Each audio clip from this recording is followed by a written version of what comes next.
ನಮಸ್ತೆ ವೀಕ್ಷಕರೇ, ಶುಭೋದಯ. ಜಾತಕ ಫಲ ಕಾರ್ಯಕ್ರಮಕ್ಕೆ ಸ್ವಾಗತ. ನಾನು ಪ್ರಗತಿ ಜೈರಾಮ್. ಇವತ್ತಿನ ಜಾತಕ ಫಲ ಕಾರ್ಯಕ್ರಮದಲ್ಲಿ ಈ ದಿನದ ವಿಶೇಷತೆಯ ಜೊತೆಗೆ 12 ರಾಶಿಗಳ ಫಲಾಫಲ ಹೇಗಿದೆ ಅಂತ ನೋಡ್ತಾ ಹೋಗೋಣ. ಹಾಗೆ ನೀವು ಕಳುಹಿಸಿರುವಂತಹ ಸಂದೇಶಗಳತ್ತ ಸಹ ಗಮನ ಹರಿಸಲಾಗುತ್ತೆ. ಮೊದಲಿಗೆ ಪ್ರಾಜ್ಞರಾದ ಶ್ರೀಕಂಠ ಶಾಸ್ತ್ರಿಗಳನ್ನ ಕಾರ್ಯಕ್ರಮಕ್ಕೆ ಸ್ವಾಗತಿಸೋಣ. ಶಾಸ್ತ್ರಿಗಳೇ ನಮಸ್ಕಾರ, ಕಾರ್ಯಕ್ರಮಕ್ಕೆ ಸ್ವಾಗತ. ನಮಸ್ಕಾರಗಳು. ಶಾಸ್ತ್ರಿಗಳೇ, ಮೊದಲಿಗೆ ಈ ದಿನದ ವಿಶೇಷತೆ ಬಗ್ಗೆ ನಮ್ಮ ವೀಕ್ಷಕರಿಗೆ ತಿಳಿಸ್ಕೊಡಿ. ಶ್ರೀ ಗುರುಭ್ಯೋ ನಮಃ. ಹರಿ ಓಂ. ಮೂರ್ತಿತ್ವೇ ಪರಿಕಲ್ಪಿತ ಶಶಿಭೃತೋ ವರ್ತ್ಮ ಪುನರ್ಜನ್ಮನ ಆತ್ಮೇತ್ಯಾತ್ಮವಿದಾಂ ಕ್ರತುಶ್ಚ ಯಜತಾಂ ಭರತ ಅಮರಜ್ಯೋತಿಷಾಂ ಲೋಕಾನಾಂ ಪ್ರಳಯೋದ್ಭವಸ್ಥಿತಿ ವಿಭುಶ್ಚಾನೇಕಥಾ ಯಶ್ರಿತೌ ವಾಚನ್ನ ಸಜ್ಜದಾದ್ವನೇಕ ಕಿರಣ ತ್ರೈಲೋಕ್ಯ ದೀಪೋ ರವಿಹಿ. ಸಮಸ್ತ ವೀಕ್ಷಕರಿಗೆ ಶುಭೋದಯ, ಶುಭ ಬೆಳಗು. ಈ ದಿನದ ಸಂದೇಶಗಳನ್ನು ಪರಿಶೀಲಿಸುವ ಪೂರ್ವದಲ್ಲಿ ಹೊತ್ತಿನ ಪಂಚಾಂಗವನ್ನು ಗಮನಿಸಿಕೊಳ್ಳೋಣ. ಶ್ರೀ ವಿಶ್ವಾವಸುನಾಮ ಸಂವತ್ಸರ ದಕ್ಷಿಣಾಯಣ ಶರದ್ ಋತು ಆಶ್ವೀಜ ಮಾಸ ಕೃಷ್ಣ ಪಕ್ಷವಾಗಿದೆ. ಈ ದಿವಸ ಬುಧವಾರವಾಗಿರತಕ್ಕಂಥದ್ದು. ನವಮಿ ತಿಥಿ, ಪುಷ್ಯ ನಕ್ಷತ್ರ. ಈ ದಿವಸ ಬುಧವಾರ ನವಮಿ ತುಂಬ ಒಳ್ಳೆಯ ದಿವಸ. ಪುಷ್ಯ ನಕ್ಷತ್ರ ಅಂತೂ ತುಂಬ ಕ್ಷಿಪ್ರ ಮತ್ತು ಊರ್ಧ್ವ ನಕ್ಷತ್ರ ಅಂತ ಕ್ಷಿಪ್ರ ಫಲವನ್ನು ಕೊಟ್ಬಿಡ್ತದೆ. ಈ ನಕ್ಷತ್ರ ದಿವಸ ಯಾವುದಾದ್ರೂ ನೀವು ಕೆಲಸ ಮಾಡಿದ್ದೇ ಆದರೆ ಕ್ಷಿಪ್ರ ನಕ್ಷತ್ರ ಬೇಗ ಫಲ ಸಿಗುತ್ತೆ ಅದಕ್ಕೆ ಅಂತ. ಹೀಗಾಗಿ ಯಾವುದೇ ನೋಡಿ, ಈ ದಿವಸ ಅತ್ಯುತ್ತಮವಾದ ಕೆಲಸ ಯಾವುದಪ್ಪ ಅಂತಂದರೆ, ಯಾವುದು ಭಗವಂತನಿಗೆ ಸಮೀಪ ಅನಿಸುತ್ತೋ ಆ ಎಲ್ಲ ಕಾರ್ಯಗಳು ಉತ್ತಮೋತ್ತಮ. ಯಾವುದು ಭಗವಂತನ ನಿರೀಕ್ಷೆಗೂ ಇದಲ್ಲ ಅನಿಸುತ್ತೋ ಅದೆಲ್ಲವೂ ಅಧಮ ಕಾರ್ಯಗಳು. ಡಿ ವಿ ಜಿಯವರು ಅವರ ಸಂಸ್ಕೃತಿ ಅನ್ನೋ ಪುಸ್ತಕ, ಅದರಲ್ಲಿ ಒಬ್ಬ ಮನುಷ್ಯ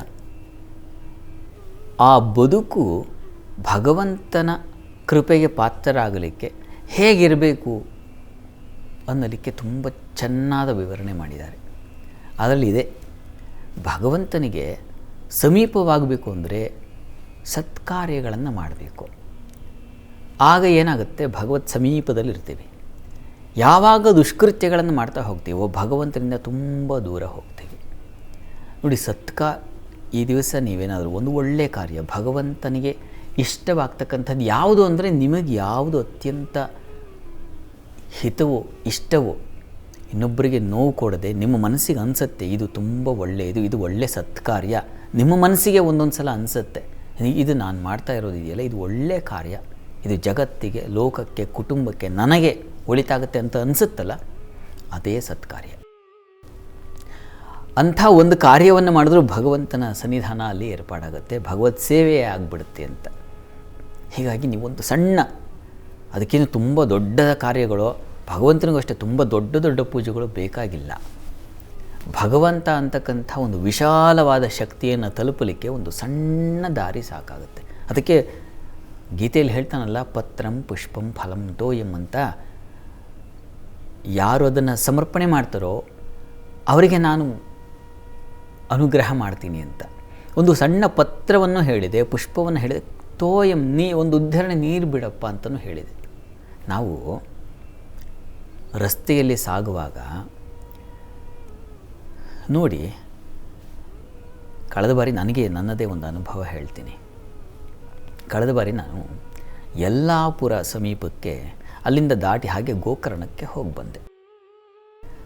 ಆ ರಸ್ತೆಗಳು ಸಾಗುವಾಗ, ಯಲ್ಲಾಪುರದಿಂದ ಮುಂದೆ ಸಾಗುವಾಗ ಬಹಳ ಪುಟ್ಟದಾದ ರಸ್ತೆಗಳು, ಕಾಡು ರಸ್ತೆಗಳು, ಕಿರಿದಾದ ರಸ್ತೆಗಳು.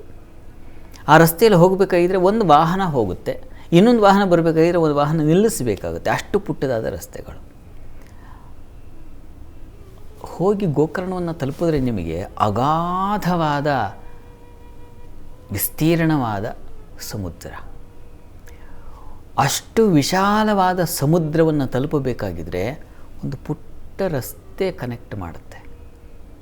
ನನಗೆ ಮನಸ್ಸಿನಲ್ಲಿ ಅನ್ನಿಸ್ತಾ ಇತ್ತು, ನಾವು ಹೀಗೆ ಒಂದು ಸಣ್ಣ ಪತ್ರ, ಪುಷ್ಪ, ಇಂಥದ್ದು ಯಾವುದೋ ಒಂದು ಸಣ್ಣ ಪ್ರಾರ್ಥನೆ ವಿಶಾಲವಾದ ಶಕ್ತಿಯನ್ನು ತಲುಪಲಿಕ್ಕೆ ಸಾಧ್ಯವಾಗುತ್ತೆ.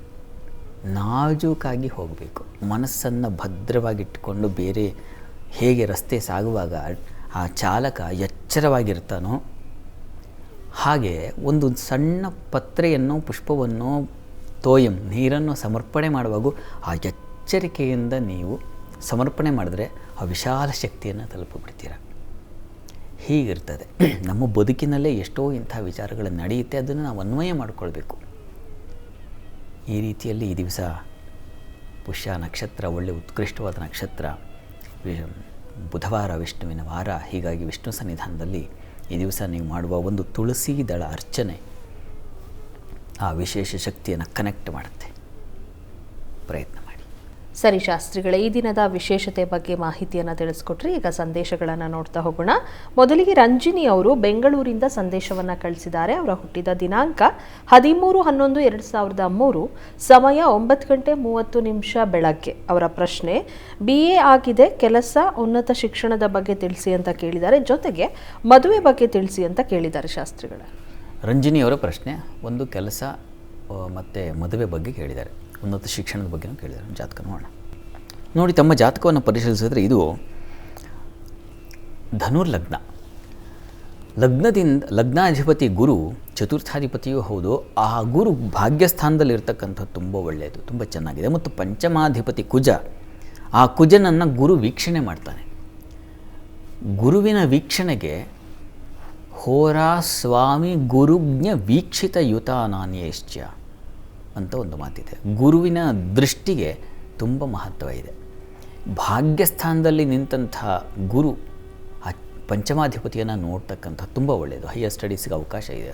ನೀವು ಅಲ್ಲಿ ರಾಹು ಇದ್ದಾನೆ, ರಾಹುವಿನಿಗೂ ಗುರುವಿನ ದೃಷ್ಟಿ ಇದೆ. ಹೀಗಾಗಿ ನೀವು ಶ್ರದ್ಧೆಯಿಂದ ಪ್ರಯತ್ನ ಪಟ್ಟರೆ ಬಹಳ ವಿಶೇಷ ಸಾಧನೆ ಮಾಡ್ತೀರ, ಸಂಶಯ ಇಲ್ಲ. ಅದಕ್ಕೆ ದೈವ ಸಹಾಯ ಇದೆ. ಪ್ರಸ್ತುತ ನಿಮಗೆ ನಡೀತಾ ಇರತಕ್ಕಂಥದ್ದು ಗುರುದಶೆಯೇ. ಗುರುದಶೆಯಲ್ಲಿ ಈಗ ಶುಕ್ರನ ಭುಕ್ತಿ ನಡೀತಾ ಇದೆ. ಶುಕ್ರ ನಿಮ್ಮ ಜಾತಕದಲ್ಲಿರ್ತಕ್ಕಂಥದ್ದು ವ್ಯಯದಲ್ಲಿ. ನೋಡಿ, ನೀವು ಪ್ರತಿ ಶುಕ್ರವಾರ ಮಹಾಲಕ್ಷ್ಮಿ ಅಷ್ಟೋತ್ತರ ಹೇಳ್ಕೊಳ್ಳಿವ್ರೆ, ಅಷ್ಟೇ ಸಾಕಾಗುತ್ತೆ. ಶ್ರದ್ಧೆಯಿಂದ ನೀವು ಹೇಳಿ, ಅದು ಮಹಾಫಲವನ್ನು ತಂದುಕೊಡುತ್ತೆ. ನೀವು ಕೇಳಿದ್ರಿ ವಿವಾಹಕ್ಕೆ ಸಂಬಂಧಿಸಿದ ಹಾಗೆ ಅಲ್ಲಿ ಶನಿ ಮತ್ತು ಚಂದ್ರ, ಬುಧ, ಶನಿ, ಚಂದ್ರ ಹಾಗೂ ಬುಧ, ಈ 3 ಗ್ರಹಗಳ ಒಂದು ಶಾಂತಿ ಬೇಕು. ವಿವಾಹ ಕಾಲದಲ್ಲಿ ಇದನ್ನು ಮಾಡಿಸಿ ಪ್ರಯತ್ನ ಮುಂದುವರಿಸಿ, ಒಳ್ಳೆಯದಾಗಲಿ. ಸರಿ ಶಾಸ್ತ್ರಿಗಳೇ, ಇನ್ನು ಒಂದು ಮಗುವಿನ ಬಗ್ಗೆ ಪ್ರಶ್ನೆಯನ್ನು ಕೇಳಿದ್ದಾರೆ. ಬೆಂಗಳೂರಿಂದ ಸಂದೇಶ ಬಂದಿದೆ. ಹುಟ್ಟಿದ ದಿನಾಂಕ 16/6/2025, ಸಮಯ 6:27 ಬೆಳಗ್ಗೆ. ಅವರ ಪ್ರಶ್ನೆ, ಯಾವ ಹೆಸರಿಡಬೇಕು ತಿಳಿಸಿ ಅಂತ ಕೇಳಿದ್ದಾರೆ. ಜೊತೆಗೆ ರಾಶಿ ನಕ್ಷತ್ರ ತಿಳಿಸ್ಕೊಡಿ ಅಂತ ಕೇಳಿದ್ದಾರೆ ಶಾಸ್ತ್ರಿಗಳು. ಒಂದು ಮಗುವಿನ ಸಂದೇಶ ಬಂದಿದೆ ಅಲ್ವಾ, ಹೆಸರು ಮತ್ತು ನಕ್ಷತ್ರ ಇತ್ಯಾದಿ ತಿಳಿಸ್ಬೇಕು. ನೋಡೋಣ. ನೋಡಿ, ಈ ಜಾತಕವನ್ನು ಗಮನಿಸಿದರೆ ಇದು ಮಿಥುನ ಲಗ್ನ. ಲಗ್ನದಲ್ಲಿ ಗುರು, ಬುಧ, ರವಿ 3 ಗ್ರಹಗಳಿದ್ದಾವೆ. ರವಿಯಿಂದಾಗಿ ಬೇರೆ ಗ್ರಹಗಳು ನೋಡಿ, ಬುಧ ಲಗ್ನಾಧಿಪತಿ ತುಂಬ ಚೆನ್ನಾಗಿದೆ, ಬಲಿಷ್ಠತೆ ಇದೆ. ಅಲ್ಲಿ ಈಗಷ್ಟೇ ಹೇಳಿದ್ನಲ್ಲ, ಹೋರಾ ಸ್ವಾಮಿ ಗುರುಜ್ಞ ವೀಕ್ಷಿತ ಯುತಾನಾನಿಯಶ್ಚ ಅಂತ. ಗುರು ಅಥವಾ ಬುಧ ಇವರಿಬ್ಬರು ವೀಕ್ಷಣೆ ಮಾಡಬೇಕು, ಇಲ್ಲ ಇರಬೇಕು ಲಗ್ನದಲ್ಲಿ ಅಂತ. ಇಲ್ಲಿ ಮಿಥುನ ಲಗ್ನ, ಲಗ್ನಕ್ಕೆ ಅಧಿಪತಿ ಯಾರು? ಬುಧನೇ. ತುಂಬ ಚೆನ್ನಾಗಿದೆ. ಲಗ್ನದಲ್ಲಿ ಬುಧ ಇದ್ದರೆ ತುಂಬ ಬಲಿಷ್ಠತೆ ಇರ್ತದೆ ಅಂತ. ರವಿಯ ಸ್ಥಿತಿಯು ಕೂಡ ಬುಧಾದಿತ್ಯ ಯೋಗ ಚೆನ್ನಾಗಿದೆ. ಶುಕ್ರನು ಲಾಭದಲ್ಲಿದ್ದಾನೆ. ಆದರೆ ಚಂದ್ರ ಅಷ್ಟಮದಲ್ಲಿರೋದರಿಂದ ಪೂರ್ಣಚಂದ್ರ, ಹಾಗಾಗಿ ಬಲ ಇದೆ, ಯೋಚನೆ ಮಾಡಬೇಕಾದಿಲ್ಲ. ಇದು ಧನಿಷ್ಠ ನಕ್ಷತ್ರ. ಧನಿಷ್ಠ ನಕ್ಷತ್ರ ಮೊದಲನೇ ಪಾದ. ಇದು ಮಕರ ರಾಶಿ. ಧನಿಷ್ಠ ನಕ್ಷತ್ರ ಗ, ಗಿ, ಗು, ಗೆ, ಧನಿಷ್ಠ ಅಂತ ಆ 4 ಅಕ್ಷರಗಳು, 4 ಪಾದಕ್ಕೆ ಮೊದಲನೇ ಅಕ್ಷರ ಗ ಅನ್ನುವಂಥ ಅಕ್ಷರ. ಇದಕ್ಕೆ ಸಂಬಂಧಿಸಿದ ಹಾಗೆ ಗ, ಜಿಯಿಂದ ಸಂಬಂಧಿಸಿದ ಯಾವುದನ್ನು ಹೆಸರಿಡಬಹುದು. ಹೆಸರು ನಿಮ್ಮ ಇಷ್ಟವಾದದ್ದು ಯಾವುದನ್ನು ಇಡಿ, ತೊಂದರೆನೇ ಇಲ್ಲ. ಅದಕ್ಕೇನು ಇಂಥದ್ದೇ ಅಕ್ಷರದಿಂದ ಪ್ರಾರಂಭ ಆಗಬೇಕು ಆ ಥರದ್ದು ಏನೂ ನಿಯಮ ಇಲ್ಲ. ನಿಮಗೆ ಗೊತ್ತಿರಬೇಕು ಇದು ಧನಿಷ್ಠ ನಕ್ಷತ್ರ ಮೊದಲನೇ ಪಾದ ಅಂತ ಅಷ್ಟೇ. ಅರ್ಚನೆಯೋ ಮತ್ತಿನ್ಯಾವುದೋ ಪೂಜೆ ಗೀಜೆ ಮಾಡಿಸೋ ಸಂದರ್ಭದಲ್ಲಿ ಧನಿಷ್ಠ ನಕ್ಷತ್ರ ಮಕರ ರಾಶಿ ಅಂತ ಹೇಳ್ಕೊಂಡ್ರೆ ಆಯಿತು. ಉಳಿದ ಹಾಗೆ ಯಾವುದಾದ್ರೂ ಹೆಸರಿಡಿ. ಇನ್ನು ಲಗ್ನದಲ್ಲಿ ಬುಧ ಇರೋದರಿಂದ ಆತಂಕ ಬೇಡ, ಯಾವುದೇ ತೊಂದರೆಗಳು ಇಲ್ಲ, ಯೋಚನೆ ಮಾಡಬೇಡಿ. ಮಗು ಎಷ್ಟು ತೂಕ ಇದೆಯೋ ಅಷ್ಟು ತೂಕದ ಅಕ್ಕಿ ಅಮ್ಮನವ್ರ ಸನ್ನಿಧಾನಕ್ಕೆ ದಾನ ಮಾಡಿದ್ರೆ ಅದು ಬೇಕಾದಷ್ಟಾಯಿತು, ಅನುಗ್ರಹ ಉಂಟಾಗುತ್ತೆ. ಸಾಧ್ಯವಾದರೂ ನವಗ್ರಹ ಶಾಂತಿ ಮಾಡಿಸಬಹುದು. ನಿಮ್ಮಿಷ್ಟ, ಒಳ್ಳೆಯದಾಗಲಿ. ಸರಿ ಶಾಸ್ತ್ರಿಗಳೇ, ಇನ್ನು ಶ್ರೀಧರ್ ಅವರು ಬೆಂಗಳೂರಿಂದ ಸಂದೇಶವನ್ನು ಕಳಿಸಿದ್ದಾರೆ. ಅವರ ಹುಟ್ಟಿದ ದಿನಾಂಕ 1/9/1985, ಸಮಯ 5:30 ಬೆಳಗ್ಗೆ. ಅವರ ಪ್ರಶ್ನೆ, IT-ನಲ್ಲಿದ್ದೀನಿ, ಈಗ ಕೆಲಸ ಇಲ್ಲ, ಮುಂದಿನ ಕೆಲಸದ ಬಗ್ಗೆ ತಿಳಿಸಿ ಅಥವಾ ವ್ಯಾಪಾರ ಏನಾದರೂ ಮಾಡ್ಬೋದಾ ತಿಳಿಸ್ಕೊಡಿ ಅಂತ ಕೇಳಿದ್ದಾರೆ ಶಾಸ್ತ್ರಿಗಳು. ಶ್ರೀಧರ್ ಅವರ ಪ್ರಶ್ನೆ ಕೆಲಸಕ್ಕೆ ಸಂಬಂಧಿಸಿದೆ ಅಲ್ವಾ? ನೋಡೋಣ, ಜಾತಕ ನೋಡೋಣ. ನೋಡಿ, ತಮ್ಮದು ಸಿಂಹಲಗ್ನ, ಲಗ್ನದಲ್ಲಿ ರವಿ ಮತ್ತು ಭಾಗ್ಯಾಧಿಪತಿ ಕುಜ ಒಟ್ಟಾಗಿದ್ದಾರೆ. ಇದು ಒಂದು ಒಳ್ಳೆಯ ಲಕ್ಷಣ, ಸಂಶಯ ಇಲ್ಲ. ಪ್ರಸ್ತುತ ಕಾಲವನ್ನು ನೋಡೋಣ. ಈಗ ನಿಮಗೆ ಕೇತು ದಶೆಯಲ್ಲಿ ನಡೀತಾ ಇರತಕ್ಕಂಥದ್ದು, ಈಗ ಗುರು ಭುಕ್ತಿ ನಡೀತಾ ಇದೆ. ಈಗ ಶನೈಶ್ಚರ ಪ್ರಾರಂಭ ಆಗುತ್ತೆ. ಗುರು ನಿಮ್ಮ ಜಾತಕದಲ್ಲಿ ತುಂಬ ಬಲಹೀನ, ನೀಚ ಸ್ಥಾನದಲ್ಲಿ ಇರ್ತಕ್ಕಂಥದ್ದು. ನಿಮಗೆ ಈಗ 2025 ಮೇವರೆಗೆ ಸ್ವಲ್ಪ ವೀಕ್ ಇರ್ತದೆ. ಕಾರಣ ಅಷ್ಟಮಾಧಿಪತಿ ಕಾಲ. ಹೀಗಾಗಿ ಗುರು ಬಲಹೀನನಾಗಿರೋದ್ರಿಂದ ಸ್ವಲ್ಪ ನಿಮಗೆ ತೊಂದರೆ ತೊಡಕುಗಳು ಇವೆಲ್ಲ ಬರ್ತಾ ಇದೆ. ಮುಂದಿನ ಮೇ ಜೂನ್ ನಂತರದಲ್ಲಿ ನಿಮಗೆ ಶನೈಶ್ಚರ ಪ್ರಾರಂಭವಾಗುತ್ತೆ. ಅಲ್ಲಿಂದ ನಿಮಗೆ ಕೆಲಸ ಸುಧಾರಣೆ ಆಗುತ್ತೆ, ಆತಂಕ ಬೇಡ. ನೀವು ಏನೋ ವ್ಯವಹಾರ ಮಾಡಬೇಕು ಅಂತ ಆಲೋಚನೆ ಮಾಡಿದ್ದೀರ, ವ್ಯಾಪಾರ ವಹಿವಾಟು ಮಾಡೋದಾದರೆ ಈ ಮೆಡಿಕಲ್ ಫೀಲ್ಡ್ಗೆ, ಅದರಲ್ಲೂ ಪ್ಯಾರಾಮೆಡಿಕಲ್ ಅಂತೀವಲ್ಲ, ಅವುಗಳಿಗೆ ಸಂಬಂಧಿಸಿರ್ತಕ್ಕಂಥದ್ದು ನೀವು ಪ್ರಯತ್ನ ಮಾಡಬಹುದು. ನಿಮಗೆ ಗೊತ್ತಿದೆಯಾ ಆ ವಿಚಾರ? ಇಲ್ಲ, ಗೊತ್ತಿಲ್ಲ. ಆದರೆ ನೀವು ಆ ಕ್ಷೇತ್ರದಲ್ಲಿ ಮುಂದುವರಿಲಿಕ್ಕೆ ಅವಕಾಶ ಇದೆ. ಅಥವಾ ಎಲೆಕ್ಟ್ರಿಕಲ್ ಅಂತಾರಲ್ಲ, ಅವುಗಳಿಗೆ ಸಂಬಂಧಿಸಿರ್ತಕ್ಕಂಥದ್ದು, ಶಾಪು ಇತ್ಯಾದಿ, ಇದನ್ನು ಹಾಕ್ಕೊಳ್ಳಿಕ್ಕೆ ತೊಂದರೆ ಏನೂ ಇಲ್ಲ, ಚೆನ್ನಾಗಿದೆ, ಲಾಭ ಬರ್ತದೆ. ಔಷಧ ಅಥವಾ ಎಲೆಕ್ಟ್ರಿಕಲ್ ಇವುಗಳಿಗೆ ಸಂಬಂಧಿಸಿರ್ತಕ್ಕಂಥದ್ದು ಪ್ರಯತ್ನ ಮಾಡಬಹುದು. ಅದು ಕೂಡ ಯಾವಾಗ ಅಂದರೆ ಮುಂದಿನ ಮೇ ಜೂನ್ ನಂತರದಲ್ಲಿ ಪ್ರಯತ್ನ ಮಾಡಿ, ಒಳ್ಳೆಯದಾಗಲಿ. ಸರಿ ಶಾಸ್ತ್ರಿಗಳೇ, ಭಾರತ್ ಅವರು ದಾವಣಗೆರೆಯಿಂದ ಸಂದೇಶವನ್ನು ಕಳಿಸಿದ್ದಾರೆ. ಅವರ ಹುಟ್ಟಿದ ದಿನಾಂಕ 7/4/2010, ಸಮಯ 11:02 ರಾತ್ರಿ. ಅವರ ಪ್ರಶ್ನೆ, ಈಗ SSLC ಓದ್ತಾ ಇದ್ದೀನಿ, ಮುಂದಿನ ಶಿಕ್ಷಣದ ಬಗ್ಗೆ ತಿಳಿಸಿ ಅಂತ ಕೇಳಿದ್ದಾರೆ ಶಾಸ್ತ್ರಿಗಳು. ಭಾರತ್ ಅವರ ಪ್ರಶ್ನೆ ಶಿಕ್ಷಣಕ್ಕೆ ಸಂಬಂಧಿಸಿದೆ ಅಲ್ವಾ, ಜಾತಕ ಗಮನಿಸೋಣ. ನೋಡಿ ತಮ್ಮದು ತುಲಾ ಲಗ್ನವಾಗಿದೆ. ಲಗ್ನದಿಂದ ಈ ದ್ವಿತೀಯ ಸ್ಥಾನದಲ್ಲಿ ರಾಹು ಇರ್ತಕ್ಕಂಥದ್ದು ಸ್ವಲ್ಪ ಒರಟತನ, ಸ್ವಲ್ಪ ಆಲಸ್ಯ, ಇವುಗಳನ್ನೆಲ್ಲ ಸೂಚಿಸುತ್ತೆ. ಪ್ರಸ್ತುತ ಕಾಲವನ್ನು ನೋಡೋಣ. ಈಗ ಕುಜ ದಶೆಯಲ್ಲಿ ನಡೀತಾ ಇರತಕ್ಕಂಥದ್ದು, ಈಗ ಕೇತುವಿನ ಕಾಲ. ಡಿಸೆಂಬರ್ ನಂತರ ಶುಕ್ರ ಪ್ರಾರಂಭವಾಗುತ್ತೆ. ಡಿಸೆಂಬರ್ ನಂತರದಲ್ಲಿ ಸ್ವಲ್ಪ ಪರವಾಗಿಲ್ಲ, ಅನುಕೂಲ ಆಗುತ್ತೆ. ಆದರೆ ಪ್ರಾರ್ಥನೆ ಮಾಡಬೇಕು. ಏನು, ಸುಬ್ರಹ್ಮಣ್ಯ ಸನ್ನಿಧಾನಕ್ಕೆ ಜೇನಿನ ಅಭಿಷೇಕ ಮಾಡಿಸಿ ಸ್ವಲ್ಪ ಪ್ರಸಾದ ತಿನ್ನಿಸಿ, ಇದು ತುಂಬ ಸಹಾಯವಾಗುತ್ತೆ. ಪ್ರತಿ ಮಂಗಳವಾರ ಇದು ಶಿಕ್ಷಣ ಮುಗಿಯುವವರೆಗೆ ಮಾಡಿದ್ರೆ ತುಂಬ ಒಳ್ಳೆಯದು. ಇದನ್ನು ಮಾಡ್ತಾ ಬರಲಿ, ಒಳ್ಳೆಯದಾಗಲಿ. ಶಾಸ್ತ್ರಿಗಳೇ, ಈ ದಿನ 12 ರಾಶಿಗಳ ಫಲಾಫಲ ಯಾವ ರೀತಿಯಾಗಿದೆ? 12 ರಾಶಿಗಳ ಫಲಾಫಲ ತಿಳಿಯುವ ಮುನ್ನ ಈ ಹೊತ್ತಿನ ಗ್ರಹಸ್ಥಿತಿಯನ್ನು ಗಮನಿಸ್ಕೊಳ್ಳೋದಾದರೆ, ಮಿಥುನ ರಾಶಿಯಲ್ಲಿ ಗುರು ಇರತಕ್ಕಂಥದ್ದು, ಕರ್ಕಟಕ ರಾಶಿಯಲ್ಲಿ ಚಂದ್ರ, ಕೇತು ಇರತಕ್ಕಂಥದ್ದು ಸಿಂಹರಾಶಿಯಲ್ಲಿ. ಇನ್ನು ಧನುರಾಶಿ, ಕನ್ಯಾ ರಾಶಿಯಲ್ಲಿ ರವಿ ಹಾಗೂ ಶುಕ್ರರ ಯುತಿಯನ್ನು ನೋಡ್ತಾ ಇದ್ದೀವಿ. ಕುಜ ಬುಧರ ಯುತಿಯನ್ನು ನೋಡ್ತಾ ಇದ್ದೀವಿ, ಅದು ತುಲಾ ರಾಶಿಯಲ್ಲಿ. ಇನ್ನು ಧನುರಾಶಿಯಲ್ಲಿ ಮಾಂದಿ ಉದಿಯಾಗಿದೆ. ರಾಹು ಶನೈಶ್ಚರರು ಕುಂಭ ಮೀನಗಳಲ್ಲಿದ್ದಾರೆ. ಹೀಗಿರುವಾಗ 12 ರಾಶಿಗಳ ಫಲಾಫಲ ತಿಳಿತಾ ಹೋಗೋಣ. ಮೊದಲಿಗೆ ಮೇಷರಾಶಿ.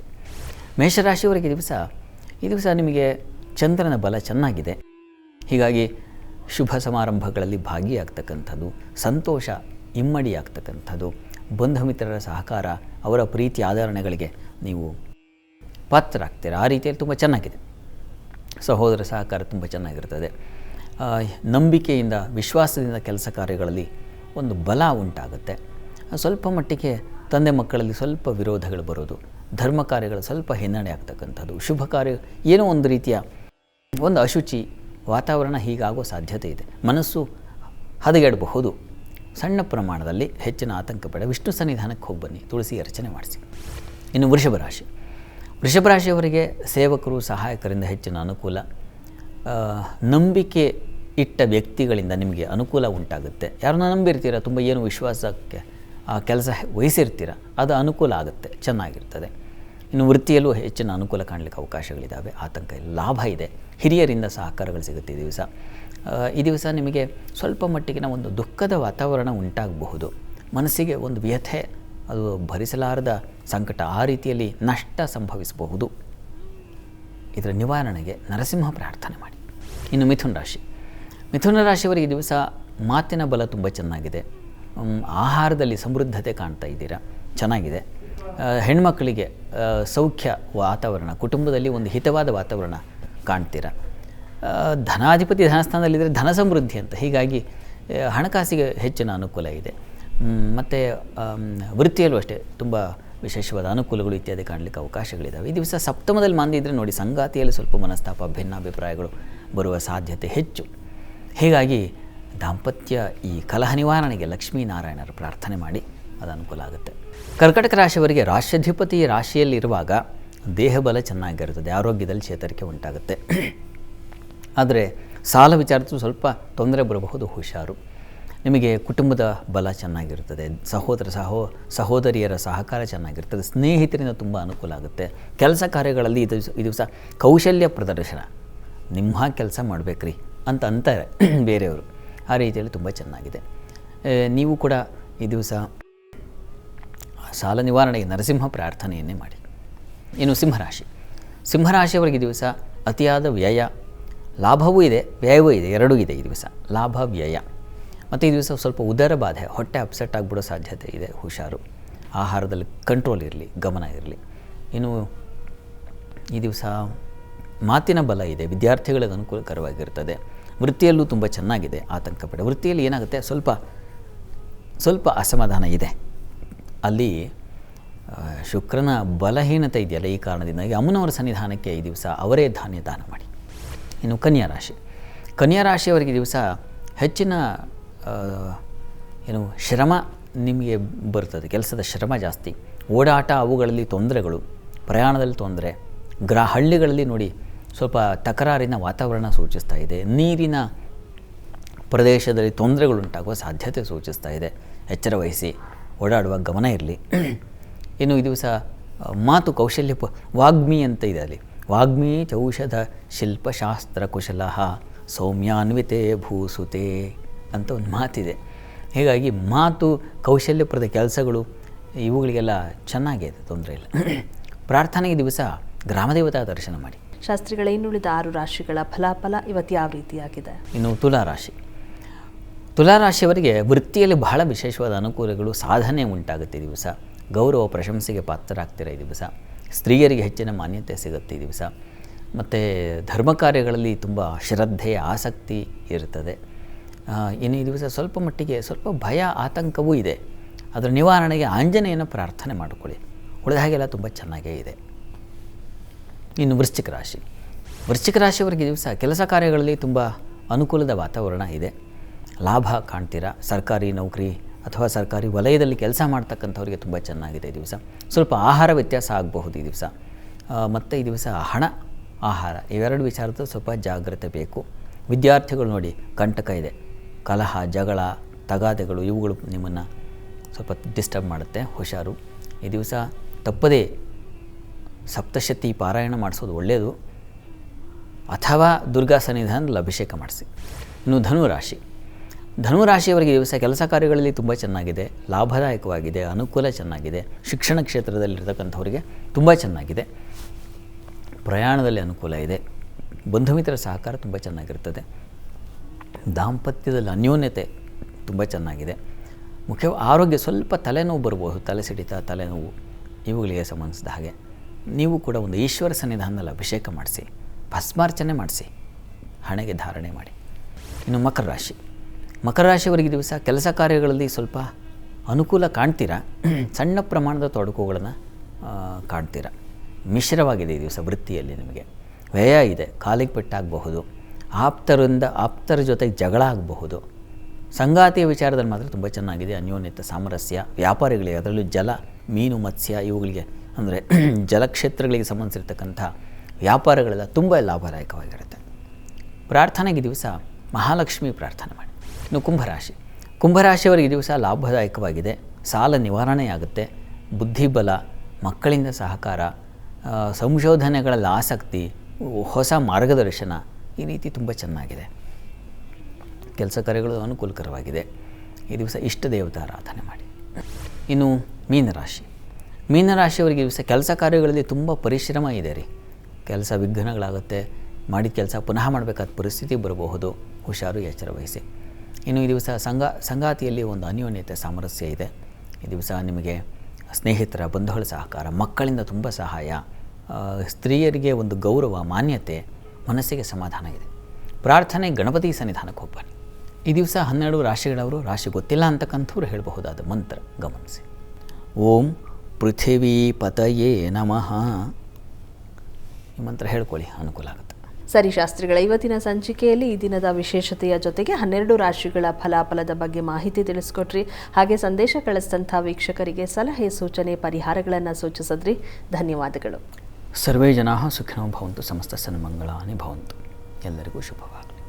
ವೀಕ್ಷಕರೇ, ಇದಾಗಿತ್ತು ಇವತ್ತಿನ ಜಾತಕ ಫಲ ಕಾರ್ಯಕ್ರಮ. ನೇರ, ದಿಟ್ಟ, ನಿರಂತರ ಸುದ್ದಿಗಾಗಿ ನೋಡ್ತಾ ಇರಿ ಏಷ್ಯಾನೆಟ್ ಸುವರ್ಣ ನ್ಯೂಸ್.